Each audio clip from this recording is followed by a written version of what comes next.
This is CapCut. It says I'm able to use it. There's that blur. So I'm just going to do a new project for you.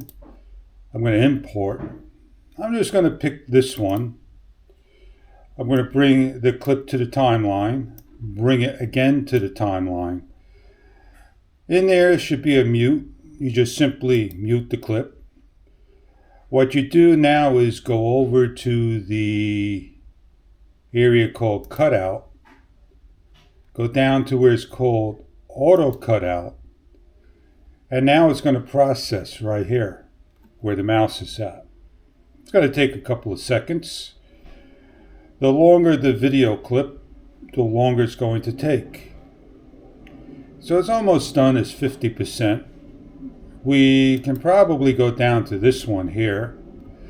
And we could go into the effects while it's processing. And in the favorites, we just simply drag in blur. And then you can see me all blurred around. So there's no need for me to play the video.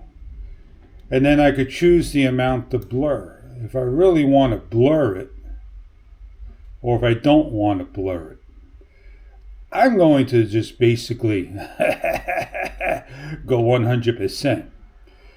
What one person did was in here, go to the basic. They said to improve the scale by just 1%. And then all you got to do is just go to export, name the clip, render it. Look at that.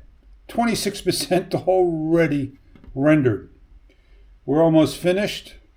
It's playing there for you. The microphone is on deep.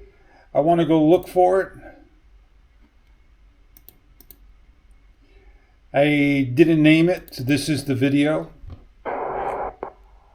The microphone is on denoise leveler mic. And there you go. go. So we're giving you all these tests. The Gotox transmitter.